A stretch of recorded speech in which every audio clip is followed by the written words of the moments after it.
Hello दोस्तों, स्वागत है आपका एक नए क्लास में। आज से हम लोग स्टार्ट कर रहे हैं फोर्थ सेमेस्टर की फिजिक्स और आने वाले 15 दिनों के अंदर विद रिवीजन पूरे का पूरा मतलब जितने भी पेपर हम लोगों ने पिछले हमारे पास 2023 के 22 के जो भी पेपर मेरे पास अवेलेबल है विद उनके सॉल्यूशन के साथ में हम लोग इस सीरीज को खत्म करेंगे भाई।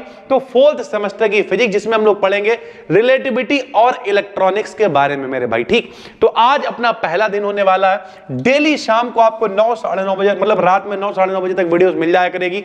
चलिए शुरू करते हैं भाई। सबसे पहला question, the maximum velocity of a mass particle, यानी किसी मास पार्टिकल की अधिकतम वेलोसिटी कितनी हो सकती है। भाई देखो, ये स्पेशल थ्योरी ऑफ रिलेटिविटी हम लोग पढ़ रहे हैं। रिलेटिविटी को दिया था आइंस्टीन ने।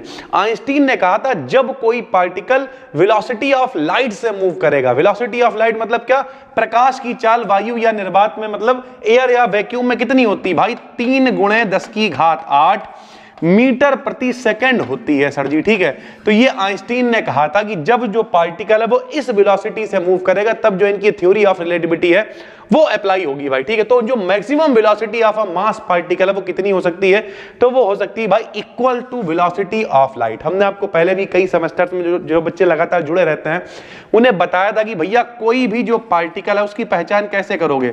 पार्टिकल वो होता है भाई जिसमें मास होता है, उसे हम लोग पार्टिकल कहते हैं, और वेव क्या होती है, जिसमें वेवलेंथ होती है उसे हम लोग वेव कहते हैं भाई। ठीक है, तो मैक्सिमम वेलोसिटी किसी मास पार्टिकल की कितनी हो सकती है भाई, equals to velocity of light हो सकती है, इससे ज्यादा नहीं हो सकती। वेलोसिटी ऑफ लाइट मतलब 3 लाख किलोमीटर प्रति सेकंड मोटा मोटा, या फिर 3 × 10⁸ मीटर प्रति सेकंड सर जी। ठीक है, अगला question, the mass of photon in motion is, यानी जो जब कभी भी फोटोन, पहले तो फोटोन समझो क्या होता है। एक व्यक्ति थे प्लांक, उन्होंने क्या कहा कि भैया जो प्रकाश है वो छोटे छोटे पैकेटों या बंडलों की फॉर्म में चलता है जिसे हम लोग फोटोन या क्वांटा कहते हैं। और ये कह रहा फोटोन इन मोशन, यानी जब भी कभी गति में, यानी गतिक द्रव्यमान पूछ रहा है, फोटोन का गतिक द्रव्यमान मास बताइए मोशन में, तो hν/c²। कितना होता है भाई, hν/c² होता है। h होता भाई प्लांक नियतांक, न्यू क्या है, फ्रीक्वेंसी है, c क्या है, वेलोसिटी ऑफ लाइट है। c क्या है, वेलोसिटी ऑफ लाइट है। तो गतिक द्रव्यमान फोटोन का ये मोस्ट इंपॉर्टेंट है। जो हमें अलग से इंपॉर्टेंट लगेगा वो तो हम बताते रहेंगे, बाकी ये पूरी सीरीज ही आपके लिए लेके आ रहे हैं, ये मोस्ट इंपॉर्टेंट है भाई। ठीक है, the motion of a projectile, यानी कोई प्रोजेक्टाइल, कोई पथ है, उसकी जो गति है with respect to other projectile, same दूसरा एक प्रोजेक्टाइल है, बिल्कुल सेम, दोनों एक जैसे हैं, तो कैसा मोशन हमें फील होगा भाई, तो स्ट्रेट लाइन फील होगी। सीधी सी बात है, इस ट्रेन में बैठे हुए और इस ट्रेन में बैठे स्पीड सेम है, तो कैसा लगेगा, ऐसा लगेगा इसके रिस्पेक्ट में ये रुकी हुई है। उसी तरीके से दोनों प्रोजेक्टाइल मोशन हो रहे हैं भाई। ठीक है, और अगर हम लोग एक से ऑब्जर्व करेंगे तो वो कैसी दिखाई देगी हमें, स्ट्रेट लाइन लगेगी भैया। ये लो अगर हम यहाँ पे हैं और यहाँ पे देख रहे हैं तो कैसा लगेगा, ऐसा लगेगा कि स्ट्रेट लाइन में हम लोग गति कर रहे हैं भाई। सीधी सी बात है, सामने सामने चलेगा। उसके बाद क्या है, for an inertial frame which of these remain invariant. सबसे पहले ये समझ लो वेरिएंट और इनवेरिएंट क्या है।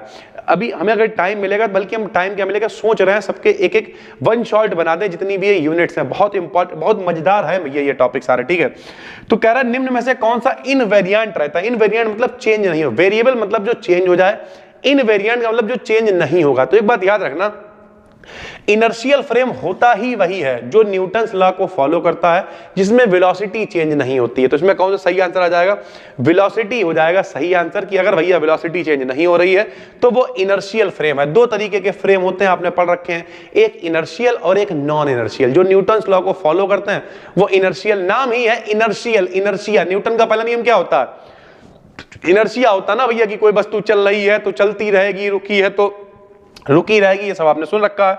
The maximum velocity attend bye a particle, attend मतलब प्राप्त करना, गेन्ड बाय गेन करना, ये सारी चीजें क्या है। मैक्सिमम वेलोसिटी कितनी हो सकती है, c बोले तो क्या होता है भैया, c बोले तो होता है वेलोसिटी ऑफ लाइट, और वेलोसिटी ऑफ लाइट का मतलब होता है 3 × 10⁸ मीटर प्रति सेकंड होता है सर जी। ठीक है, तो ये है भैया 3 × 10⁸ मीटर प्रति सेकंड। ठीक है भाई, इन एन इनर्शियल फ्रेम, अगर कोई इनर्शियल फ्रेम है तो उसमें क्या क्या होगा भाई, तो नंबर 1 तो न्यूटन्स लॉ होल्ड, जो न्यूटन के लॉ हैं वो फॉलो होंगे भाई, सीधी सी बात है। दूसरा क्या है, all frames move with constant velocity, जो फ्रेम मूव करेंगे उनकी वेलोसिटी कांस्टेंट होगी, यानी वेलोसिटी चेंज नहीं होगी, ठीक है। All laws of physics hold in them, और उसमें सारे के सारे जो फिजिक्स के नियम है वो फॉलो होंगे भाई। कैसे फॉलो होंगे कि भैया कोई भी जो फिजिक्स का लॉ है, चाहे वो न्यूटन लॉ हो, न्यूटन का गुरुत्वाकर्षण लॉ हो, या जो भी नियम है वो सारे के सारे फॉलो करेगा कौन, जो इनर्शियल फ्रेम होगा। Velocity of light in vacuum is, vacuum मतलब क्या होता है, निर्वात, जहां वायु भी नहीं होती है उसे वैक्यूम यानी निर्वात कहते हैं। और वेलोसिटी वहां कितनी होती है भैया, 3 × 10⁸ होती है सर जी, ठीक है, मीटर प्रति सेकंड में। ऐसी की जगह ऐसे भी लिख के आ सकता है 3 × 10⁻10 सेंटीमीटर प्रति सेकंड, या फिर सर जी ऐसे लिख के आ सकता है 1/μ0 ε0 अंडर रूट। सभी को पता है ये कांस्टेंट होता है मैग्नेट के लिए, ये कांस्टेंट होता है इलेक्ट्रिक के लिए।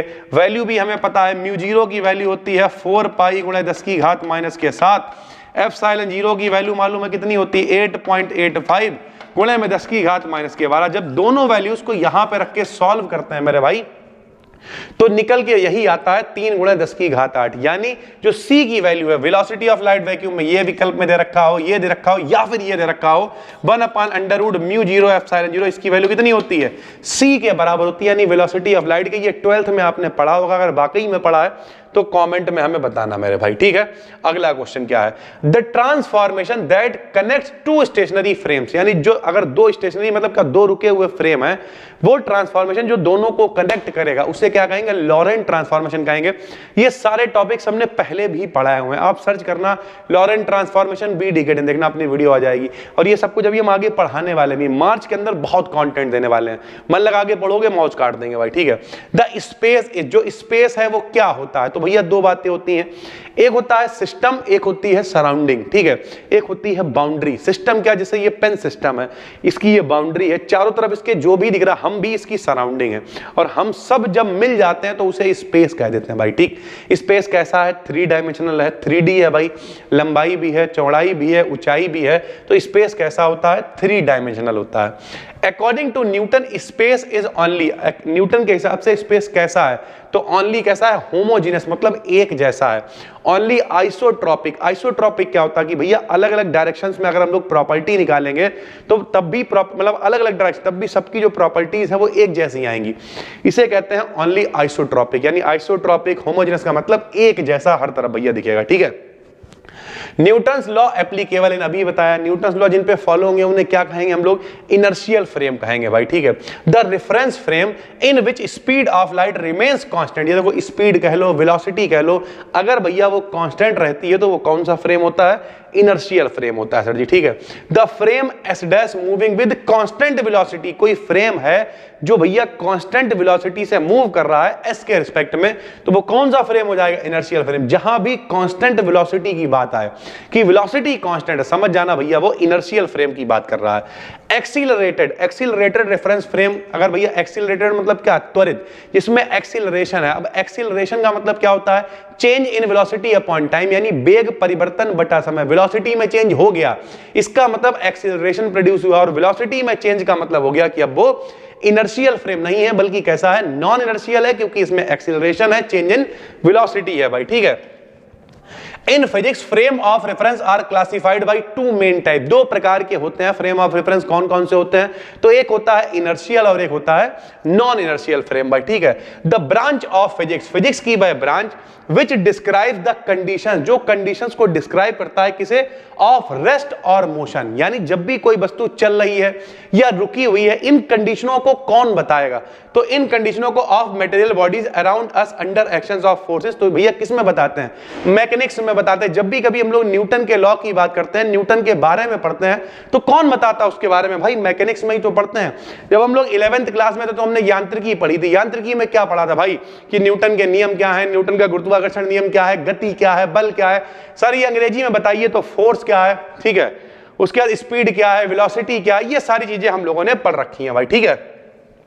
अगला है the velocity of a mass particle में बी, यानी जो मास पार्टिकल होता है उसकी वेलोसिटी क्या हो सकती है भैया, तो little less than velocity of light. एक चीज याद रखना, हमने आपको अभी ऊपर बताया कि जो मास पार्टिकल की वेलोसिटी है वो कितनी होती है भाई, मास पार्टिकल की जो वेलोसिटी होती है वो भैया वेलोसिटी ऑफ लाइट के बराबर होती है, या फिर little less than velocity of light, यानी थोड़ी सी कम हो सकती है वेलोसिटी ऑफ लाइट से, यानी या तो बराबर होगी या फिर उससे थोड़ी सी कम होगी भाई, ठीक है।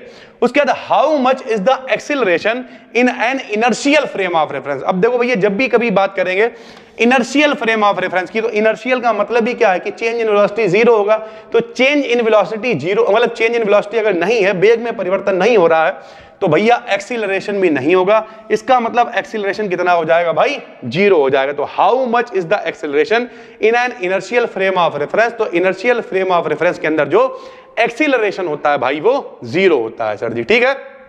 अगला क्या है, अगला है relativity principle was proposed by. जो रिलेटिविटी प्रिंसिपल है वो किसने दिया, तो सभी को पता है और भाई पता होना चाहिए, आइंस्टीन ने दिया। रिलेटिविटी प्रिंसिपल किसने दिया भाई, आइंस्टीन ने दिया। आइंस्टीन की स्पेशल थ्योरी ऑफ रिलेटिविटी क्या है, आइंस्टीन की स्पेशल थ्योरी ऑफ रिलेटिविटी यही है कि भैया कोई पार्टिकल है वो मास किससे भैया, स्पीड ऑफ लाइट से ट्रेवल करेगा। पूरा एक डिटेल में है, समझाएंगे जब आपको प्रॉपर पढ़ाएंगे। फिलहाल रिलेटिविटी प्रिंसिपल किसने दिया, आइंस्टीन ने दिया भाई, ठीक है। The findings of Michelson Morley experiment, आप सर्च करना माइकलसन मोर्ले एक्सपेरिमेंट, साथ में बी डिकेडियन डाल देना भाई, ठीक है। तो माइकलसन मोर्ले एक्सपेरिमेंट भैया किसने दिया, जिसने, वो तो माइकलसन मोर्ले नाम ही है उनका। लेकिन ये बताता क्या था भाई, ये बताता था the velocity of light in all inertial frame is same, यानी जितने भी इनर्शियल फ्रेम होते हैं। अब भाई कह तो दिया कि भैया इनर्शियल फ्रेम भैया वो हैं जो न्यूटन लॉ को फॉलो करेंगे, वेलोसिटी सेम होएगी, सारी कंडीशन, लेकिन सिद्ध कैसे करोगे, तो सिद्ध करने के लिए माइकलसन मोर्ले एक्सपेरिमेंट है। ये एक्सपेरिमेंट बताएगा कि भैया जितने भी इनर्शियल फ्रेम होते हैं उन्हीं को न्यूटोनियन फ्रेम बोल देते हैं। क्यों, क्योंकि न्यूटन के लॉ को फॉलो कर रहा है, तो न्यूटोनियन फ्रेम ऑफ रेफरेंस भी कह सकते हो भाई। तो इनर्शियल फ्रेम क्या होता है, सेम होता है। ये माइकलसन मोर्ले एक्सपेरिमेंट में हम लोग सिद्ध करेंगे भाई, ठीक है। अगला क्या है सर जी, अगला है the Michelson Morley experiment was performed, यानी जो माइकलसन मोर्ले एक्सपेरिमेंट है वो किसने परफॉर्म करा, मतलब उसने क्या परफॉर्म करा, क्या बताया उसने भाई, ठीक है। तो क्या बताया, किस लिए परफॉर्म करा गया, तो वो बताया गया टू एवोल्यूट, यानी एवोल्यूट करने के लिए, क्या एवोल्यूट करने के लिए, the speed of light with respect to ether, ठीक है। ईथर के रिस्पेक्ट में स्पीड ऑफ लाइट को निकालने के लिए इसे करा गया। ये जो इनका एक्सपेरिमेंट है ये हमने पढ़ाया हुआ, आप सर्च करना माइकलसन मोर्ले एक्सपेरिमेंट, बी डिकेडियन डाल देना, आ जाएगा। उसमें उन्होंने माना था कि भैया जो पूरा चारों तरफ यूनिवर्स है उसमें क्या भरा हुआ है, उसमें ईथर भरा हुआ। हालांकि आखिरी में चल के जब ये एक्सपेरिमेंट चला पता चला कि नहीं ऐसा कुछ है नहीं, ईथर नहीं भरा हुआ, लेकिन उन्होंने ऐसे मान के इस एक्सपेरिमेंट को करा था। ये जो माइकलसन मोर्ले एक्सपेरिमेंट है ताकि हम स्पीड ऑफ लाइट को कैलकुलेट कर सके।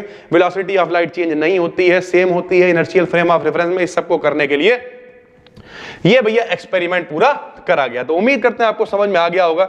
एक चीज भैया समझ लो, देखो डेली शाम को 9 बजे के आसपास, ठीक है, 9 से 9:30 बजे के आसपास वीडियो हम पब्लिक करेंगे। आज अपना डे 1 है, लगभग 15 वीडियोस ऐसी आपको देने वाले हैं, डिटेल में आपको समझाएंगे भाई। टोटल 8 यूनिट्स है, जिसमें से जो जितना भी ये इधर नया ये वाला पोर्शन है ये आपके लिए बहुत नया है। उसके अलावा जितना भी पीछे भैया इलेक्ट्रॉनिक्स वाला पोर्शन होगा वही एन टाइप, पी टाइप सब कुछ आपका पड़ा हुआ है।